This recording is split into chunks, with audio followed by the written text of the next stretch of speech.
and welcome to the good, the bad, and the ugly of all things real estate. Today, I'm Sherilyn Milsom, of course, and today we're talking about the good, the bad, and the ugly of rent to own. And as some of you may know, this is one of my favorite. Wow, I'm really having difficulties today. Okay. One of my favorite creative investing strategies, and I'll tell you more about that in a bit. So who am I? I am a full-time award-winning real estate investor, and I have been since 2006. I've been educating investors and landlords since 2010. I've been a rent-to-own operator, doing it as a business since 2009. Oh my gosh, that's a long time.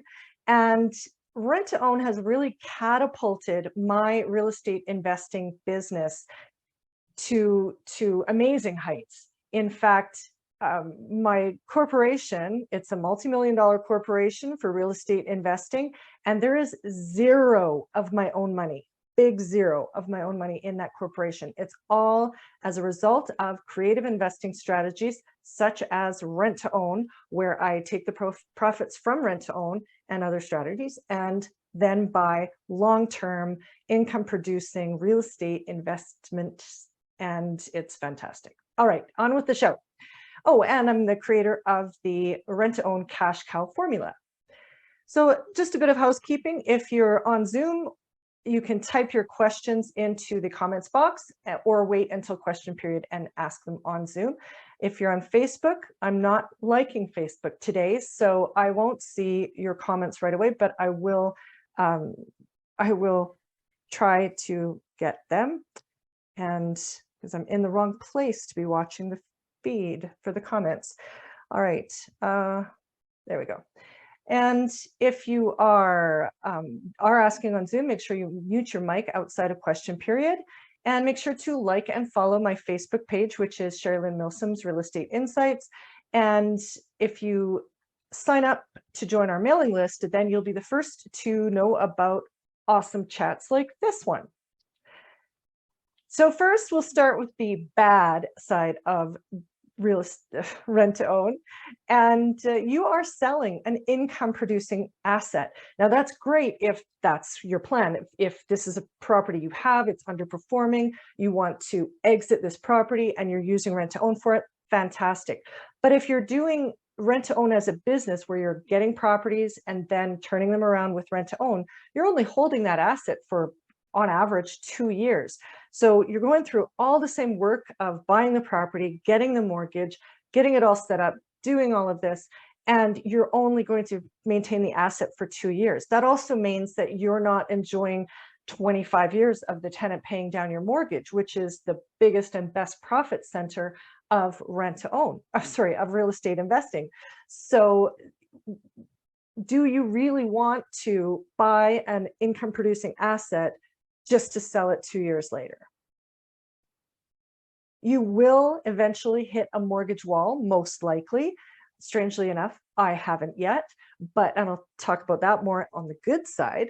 But yeah, when you're buying single family, most people hit a mortgage wall, meaning they can't get any more mortgages.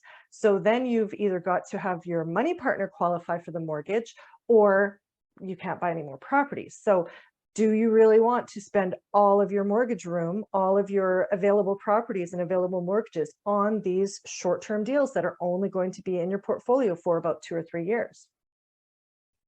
There is an opportunity cost to both your time, your money, and as already mentioned, your mortgages. So if you are investing your own money in rent-to-own deals, then that means that money is gone and can't be invested at this time in a longer-term asset. So you really have to make sure that these deals are going to be really profitable for you and in the long run enable you to buy more properties. But yeah, in the meantime, there is that opportunity cost of that rent to own taking up space. You can have a long vacancy with rent to own when you're doing a property first rent to own. So you've got a property that you did a fix and flip on, or you just have one you want to get out of your inventory, and it could sit vacant for months, especially if it is not a plain vanilla house. Now, the reason for that is usually because the qualifications for a rent-to-own tenant are way more stringent, difficult, trying than for a regular rental tenant, because we have to look at these rent-to-own tenants, tenant buyers, so to speak, as somebody who will eventually be able to qualify for a mortgage on that house. And these days with the mortgage stress tests, you need to have somebody making a lot of money in order to be able to qualify for a mortgage. So although you may have a ton of people interested in your lovely little property, they may not be able to qualify. They may not make enough money, or whatever the case may be. And plain vanilla, the reason why I say that is because it's a whole lot easier to find somebody for a property with mass appeal, something that is just what everybody in your area expects to find. So you wouldn't want to have, say, garishly painted walls, for example, or another example in my area is 2-bedroom homes. 2-bedroom homes are not very common. They're not very popular. So when you stray away from plain vanilla, the 3-bedroom home with the double garage, then it's harder to find that buyer. And you do need to very carefully qualify your tenant buyers, because if you don't, you could be seen as predatory, and there could be other consequences to that aside from your reputation and the reputation of the rent-to-own industry.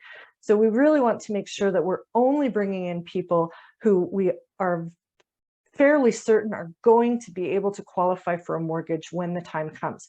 So back to the income example, if you've got somebody making $40,000 a year and you put them in a $600,000 home just because they can afford the rent, that's kind of predatory, because they're never going to get a mortgage on that property. So you're just taking their money and they have no hope.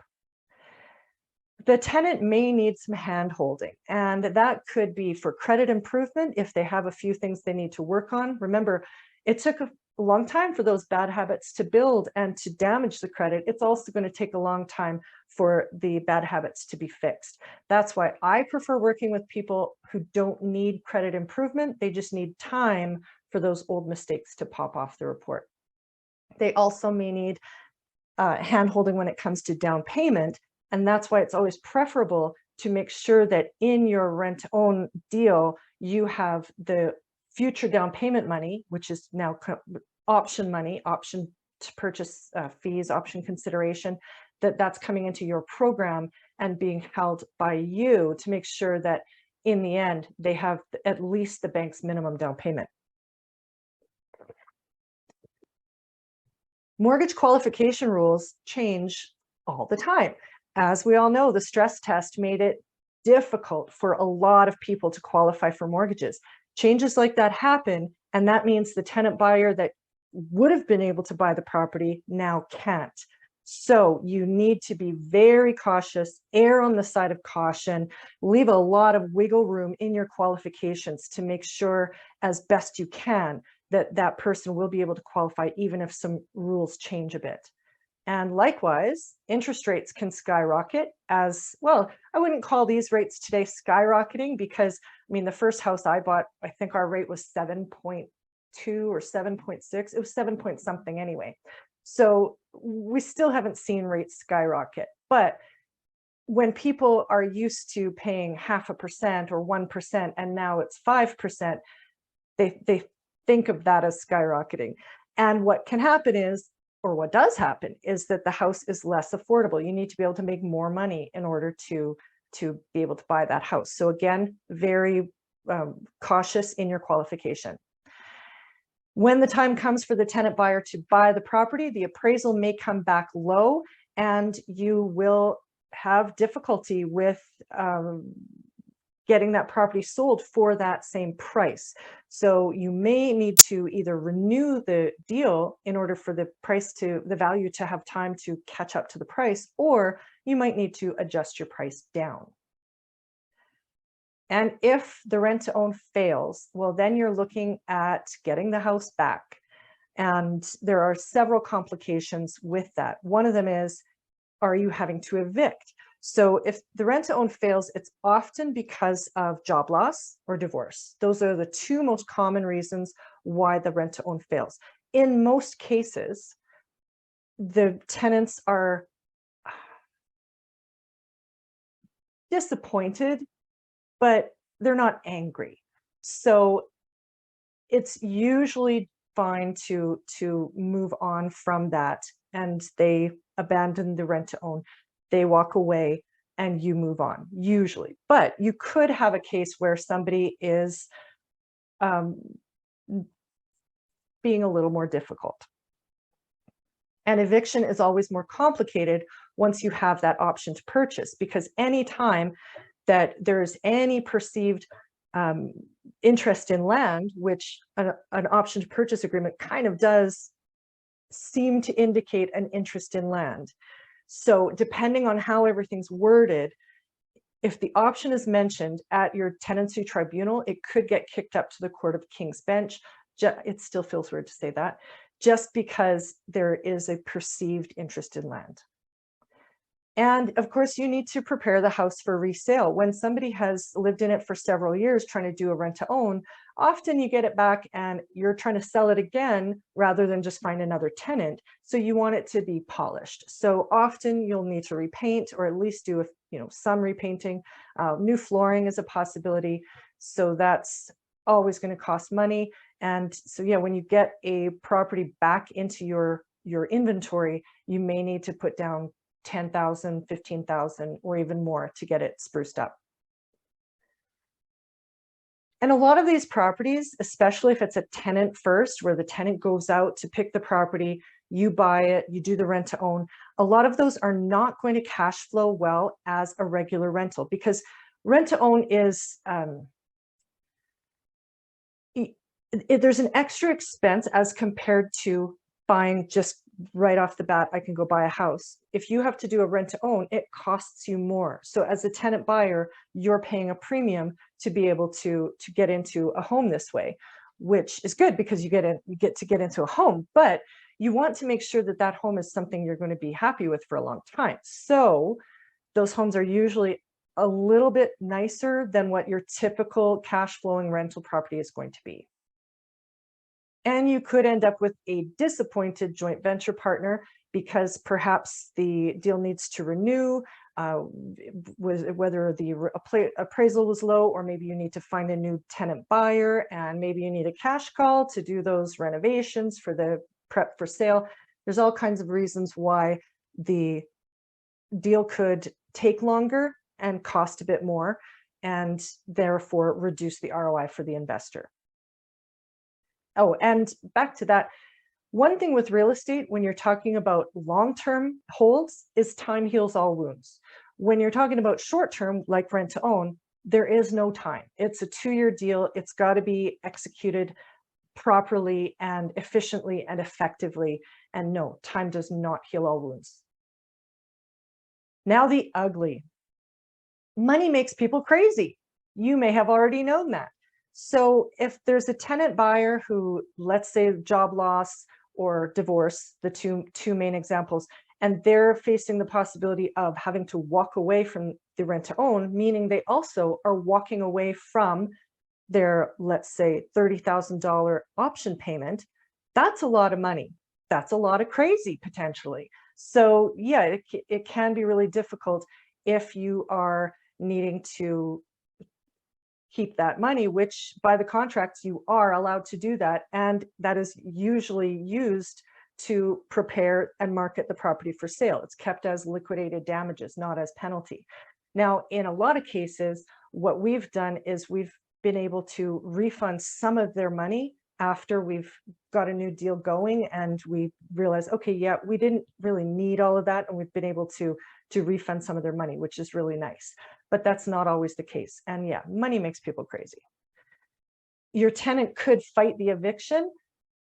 That's, again, as I mentioned, because of the option to purchase, giving a perceived interest in land, they could easily mention that option to purchase in there as their evidence, put that in as their evidence, and have it kicked up to the higher court.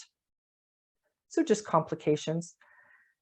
The tenant could claim an equity position in the property, and this comes down to how your documents are worded and all of your communications with the tenant as well.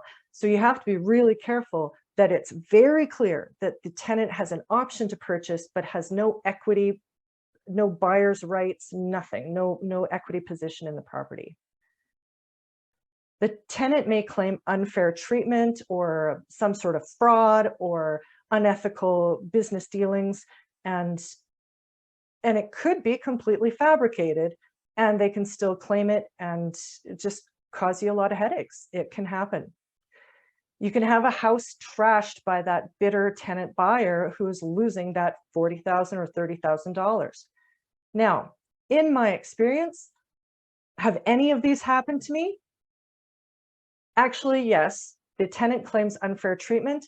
That did happen. We had a absolutely fabricated nuisance lawsuit against us from a bitter tenant who was going through a divorce, and it ended up being nothing, except it does cause stress and it does cost money. But of course, because it was completely fabricated, it just disappeared, and there was no other consequence other than stress and money. But all of those things can happen. The chances of it happening are very, very slim, because keep in mind, you have a tenant buyer. This is like a buyer in training. It's a different type of tenant than your typical just going to rent forever tenant. These are people who are supposedly ready for home ownership, and sort of a different level of tenant. Now the good side. Well, first of all, you're helping a family buy a home. That's always fantastic. It feels so good to be able to be the stepping stone to someone's home ownership. And when that deal closes to them and they have bought the house they've been living in for the past 3 years, it is wonderful. And we get to make money doing it, make money helping people. I love that. It is a fantastic exit from an underperforming property. So if you have a property that is, just not profiting well each month, and you're thinking, well, jeepers, I could put this money, let's say, into a house with a garage suite and make a lot better profit.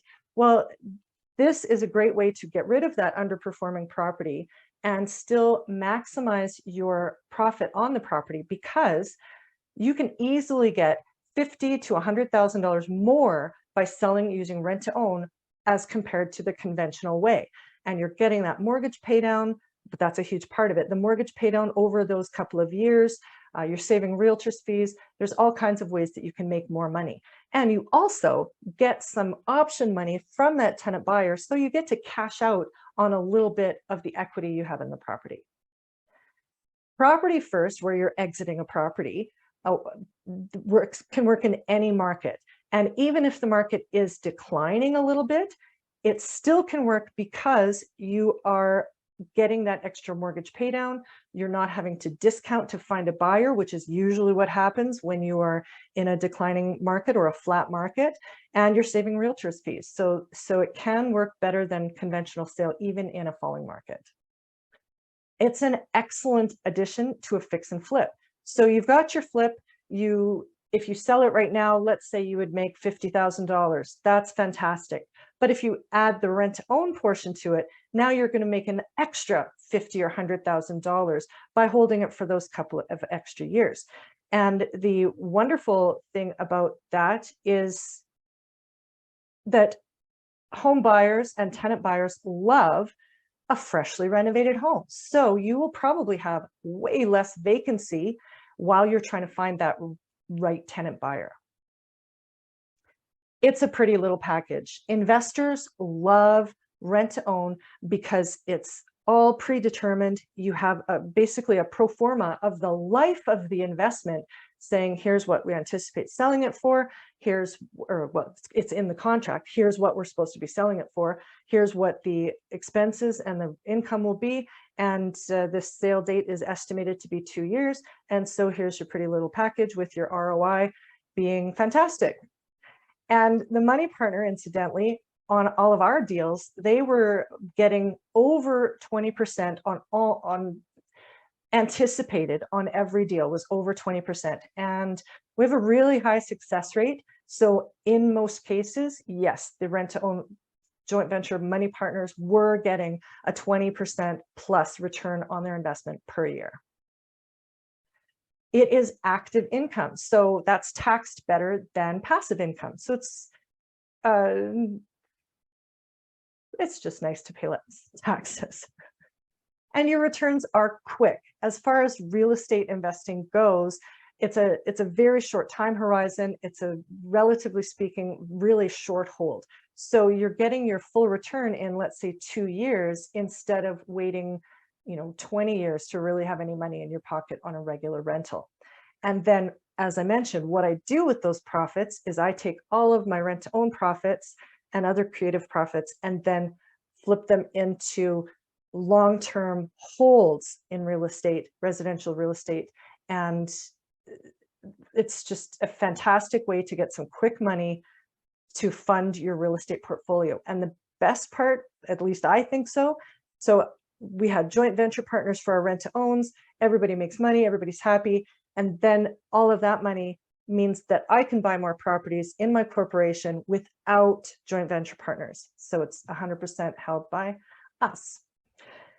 What mortgage wall? Like I said, most people do hit a mortgage wall when it comes to single family investing, but when you're doing rent to own, your income each month is usually higher because there's that monthly option payment that gets added. Well, it's part of the rent in the lease. So the person might be paying $2,500 a month, and then the option agreement will say that 500 of that goes towards their down payment if and when they buy the house. But in the meantime, your rent is $2,500. So it's a whole lot better profit. And rent to own is one of the biggest reasons why we never did hit a mortgage wall. So high cash flow, great debt coverage ratio. It's fantastic. All right, any questions? And I will try to see if I can find it on Facebook. Again, I do apologize for the extreme difficulties that I had with the tech today. And oh, it's even doing subtitles on the Facebook Live. That's very interesting. All right, I don't see any questions there. All right, so moving on. I do have some suggestions for you. You do want to get an education from someone with operational experience. And that's really the key here, because if you're, and regardless of whether it's rent to own or whatever strategy you're using, you really need to learn from somebody who's been there, done that, has tried and true experience. And speaking of tried and true, you want tried and tested contracts that not just, oh, my lawyer gave me a template for rent to own. There are so many things that I've learned over the years that have made their way into my contracts. And that's the kind of contracts that everybody should be using, something that has been tried and tested from years of actually being used, not just a lawyer's template full of legalese. Or you can also joint venture with a rent-to-own expert. Now, this applies to whether you want to do it as a business or as an exit. So as a business, you can be the money partner, and then you don't need to learn any of this. But again, you want to work with a true expert. The other thing is, if you are exiting a property and you just have a couple, 1 or 2 properties that you want to exit, that you don't really need to learn how to do it yourself. You can partner with a rent-to-own expert and then split the profits. And remember, if you're doing a rent-to-own as an exit, you're making $50,000 or $100,000 more than you would the conventional way. So if you split that with somebody, you're still making more than you would selling the conventional way. All right, what's next? I have detailed rent-to-own training coming up on October 25th. And here's where you sign up for that, realestatewealth.sherilyn.ca/free RTO training. And we're going to go deep into exactly how to do a rent to own, the marketing, everything. And I'm in a summit this weekend, October 14th to 16th, the Real Estate Resilience Summit. It is going to be so amazing. There are over 20 speakers sharing all kinds of different strategies and tactics and techniques, everything from garden suites to the Smith maneuver. So it's going to be an absolutely amazing event. And there's the link to check that out. And I have free summit tickets to give away. I'll be giving away 2 free tickets to the summit. The way you can be entered into that is sign up for my free rent to own training, and then also go and check out the Real Estate Resilience Summit page. Have a look at the speakers, see what it's all about, and make sure you click to get your free gift from that summit. And then once you do those 2 things, you'll be entered into the draw for the free summit tickets. And I will announce that tomorrow around Wednesday, around lunchtime. And yeah, so make sure you check out those 2 sites and see me at the Real Estate Resilience Summit this weekend. And oh yes, post the link in the chat session. That is a really good idea.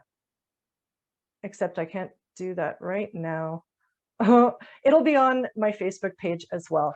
I'm having mental issues today with the text, so I will, and I'll also be emailing the links to everyone when I email about the replays. So if you're on my mailing list, you'll get this all.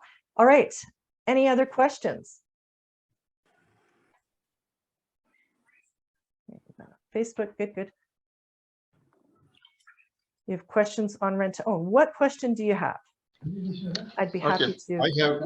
I have 2 pre-construction condominiums, and occupancy is in December, on December 6th. And I am looking if can we have a rent to own for new condominiums? You can. What city is this in again?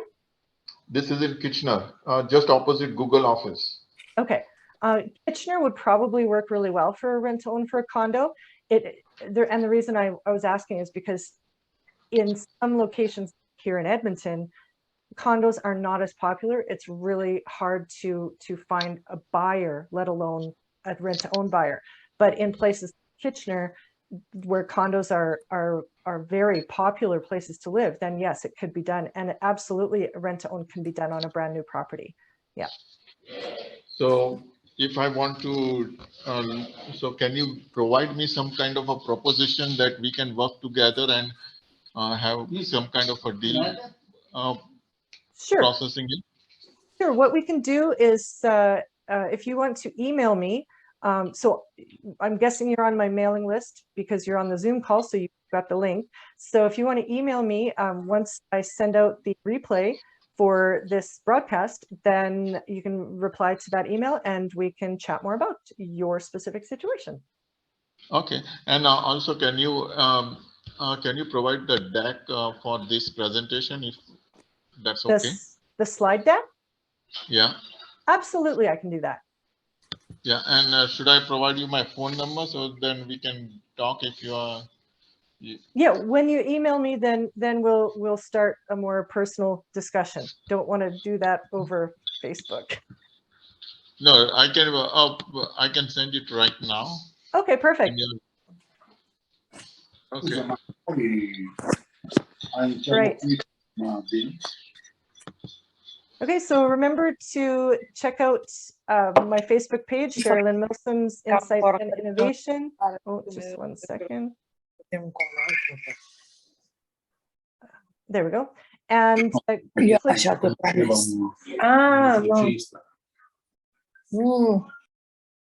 there we go.